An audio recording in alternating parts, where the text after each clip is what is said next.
Então, eu queria que você falasse, Flávio, sobre esse negócio de equity, de como é que você destravou nisso, que eu acho que você foi o primeiro cara do Brasil que eu vi, não tecnicamente, acho que tecnicamente os caras da Faria Lima sabiam antes de você e tal, mas eu vi o primeiro cara se posicionando, ensinando, fazendo, que uma coisa é falar, outra coisa é fazer.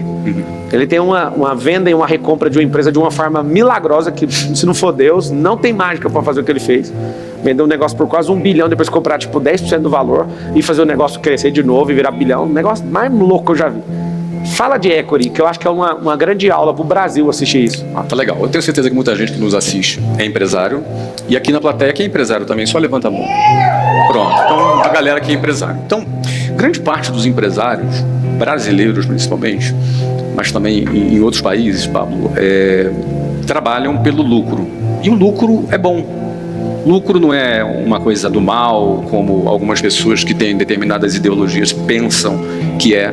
O lucro é o que move um país, é o que gera impostos, é o que gera empregos. O lucro, ele é o que gera uma empresa possibilitar fazer investimentos, fazer novas contratações. O lucro é muito bom, mas o lucro, ele é a gorjeta do empresário. O lucro, ele é a gorjeta. Não. Escuta o que ele acabou de falar, talvez vocês não estão entendendo. O lucro é a gorjeta. O lucro não é a principal fonte de geração de riqueza para um empresário.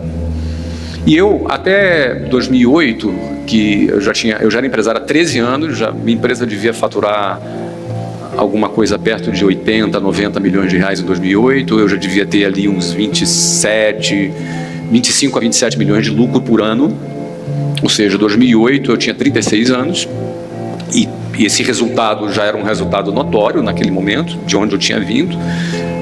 Tinha acabado de receber uma proposta de compra do meu negócio, na ocasião, por 200 milhões de reais, que eram 100 milhões de dólares na época. E foi quando eu falei, cara, o que é isso? Que parada é essa, entendeu?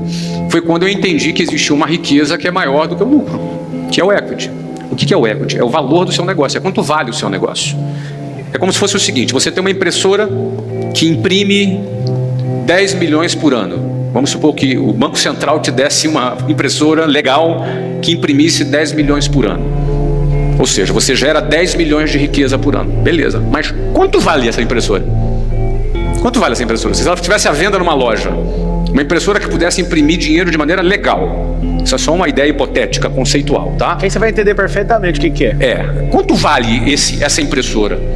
Uma impressora normal que imprime papel custa talvez R$1.000, R$500, eu não sei quanto custa uma impressora, mas deve custar por aí. Mas é uma impressora que imprime 10 milhões por ano. Quanto vale essa impressora? Esse valor se chama equity. Esse valor se chama o valor do seu negócio. Então, portanto, trabalhar para construir o valor do seu negócio, trabalhar para que o seu negócio seja uma impressora, uma máquina de produzir dinheiro, de forma que esta máquina tenha um valor o qual o mercado, bancos, fundos ou grandes investidores se predispõem a pagar por essa máquina, por essa impressora, isso é um outro jogo, é um jogo diferente do jogo do lucro. Então, desde quando eu aprendi isso muito tarde, eu já era 13 anos como empresário, estava bem sucedido, ganhando lucro, mas no dia que alguém me fez uma proposta de me pagar 100 milhões de dólares, na ocasião era 200 milhões, o dólar era 2 para 1, eu fiquei assim, cara, que jogo esse cara tá jogando? Esse cara tá jogando um jogo diferente do meu. Por que ele me paga isso? Como é que ele tem essa grana? De onde que ele arrumou esse dinheiro? Por que vale a pena isso para ele? Eu me senti assim, caramba, 200 milhões de reais era bom. Era uma boa grana para mim naquela época, para eu receber. E aí mas por que ele tá jogando esse jogo? Aí eu pedi 30 dias para pensar. Pedi a ele, cara, me dá 30 dias para eu pensar. Quando eu pedi para ele 30 dias, no fundo, eu não tava querendo só pensar se eu ia aceitar ou não a proposta. Eu queria entender que jogo é esse que ele tá jogando, cara. Que jogo é esse? E ele era meu concorrente. E aí eu falei, ele tá jogando um jogo que eu não tô jogando. E aí eu fui pesquisar. Em 30 dias eu comecei a entender que existia uma riqueza que eu nem sabia que existia. Alguém já achou 100 reais no bolso? Sei lá, achou 50 reais, 10 reais? Achou um dinheiro que você esqueceu no bolso? Tem gente que acha conta de luz. Tem gente que acha conta de luz. Mas você acha, achar 100 reais no bolso é bacana. Aquele dia eu tive a sensação que eu achei 100 milhões de dólares no bolso. Uau! Porque era um valor que existia, era uma riqueza que existia que eu nem sabia. O meu negócio, ele tem um valor. E esse valor, se eu aprendo a construir esse valor, cara, é uma riqueza muito maior do que o lucro. O lucro é uma gorjeta. Então, o empresário que trabalha apenas para o lucro, ele está trabalhando apenas por uma gorjeta. E olha só, eu não tenho nada contra a gorjeta. Eu gosto de lucro, gosto de gorjeta. Todo mês lá, quando meu financeiro de cada empresa liga, olha, esse mês é tanto, eu fico super feliz, a gorjetinha é boa. Mas a riqueza que a gente constrói é a riqueza do equity. A riqueza do equity é a riqueza que a gente constrói. Ó, dá só uma pausa aqui antes dele continuar nisso, que eu acho que isso aqui é uma das coisas mais ricas que vão passar na televisão brasileira para 21 milhões de pessoas, que são 21 milhões de empresários que tem no Brasil. 6 milhões são empresas de grande e médio porte, as demais são pequenas ou microempreendedores que têm um CNPJ. O que eu quero que você entenda é simples. Eu encontrei 2 caras discutindo uma ideia no resort, e a ideia dos caras era, nós precisamos urgente achar um lugar para colocar 10 milhões de reais. Eu falei assim, você está doido, eu sei fazer isso sem gastar isso. Aí ele falou, não, você não está entendendo. Nós pegamos um dinheiro de um fundo, 300 milhões, e a gente tem que queimar esse dinheiro rápido. Eu queimar dinheiro? Olha a conversa dos caras.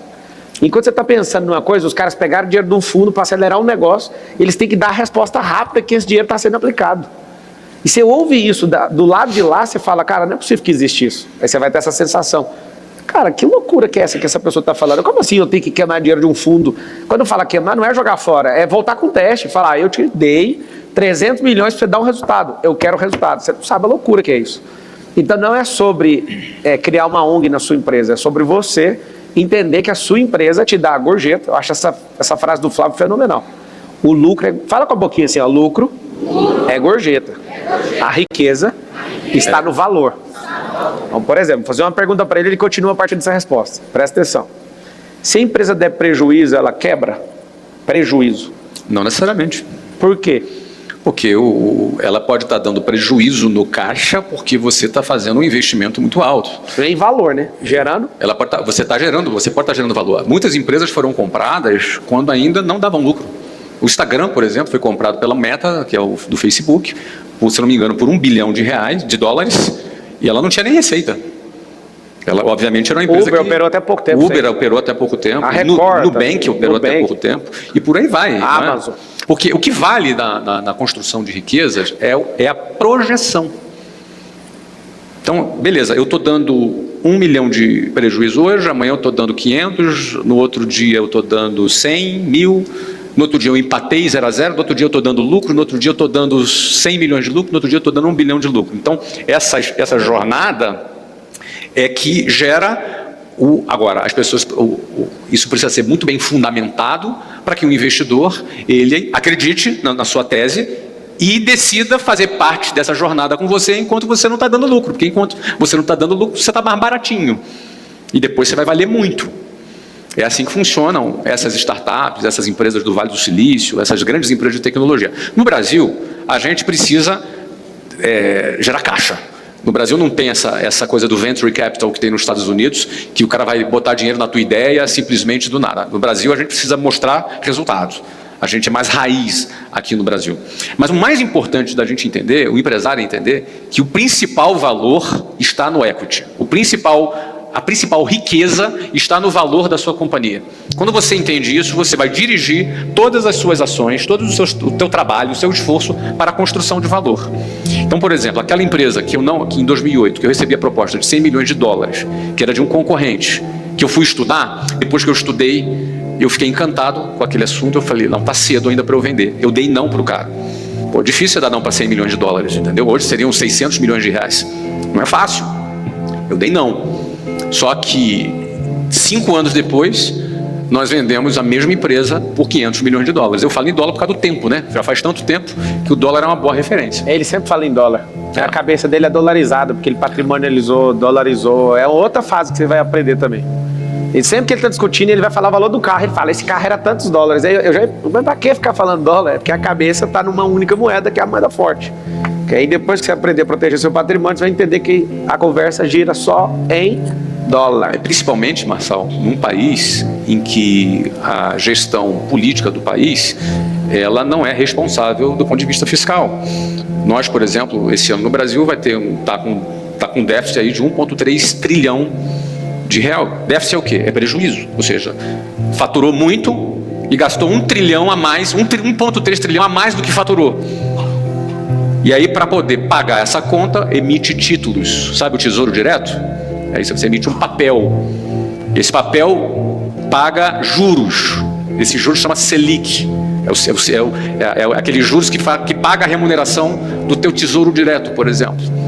Agora, quanto mais deve, quem compra um tesouro Selic, por exemplo, um tesouro direto, por exemplo, está emprestando dinheiro para o Brasil.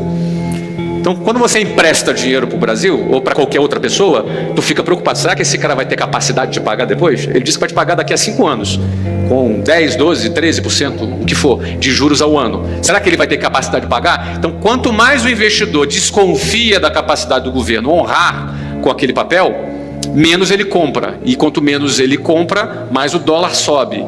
E aí, quanto mais o dólar sobe, para o governo continuar atraindo investidores, ele faz o quê? Ele aumenta os juros. Ó, eu te pago mais, vem aí, eu te pago mais. Tem mais risco, mas eu te pago mais. E aí, na medida em que o juros sobe, a inflação sobe, o dólar sobe, a população enfraquece. Qual é a origem disso? Gasto do governo. Que gera desconfiança. Gostou da aula ou não? Massa, né? Gera desconfiança. Ah, cara, se eu sou um cara gastão, que gasto mais do que eu ganho, tu não vai emprestar dinheiro para mim? Vou cobrar mais juros. Vai cobrar mais juros. Pois é, porque tem mais risco. Eu vou cobrar mais juros. Só que no caso aqui, quando o país cobra mais juros, quem paga essa conta é a população.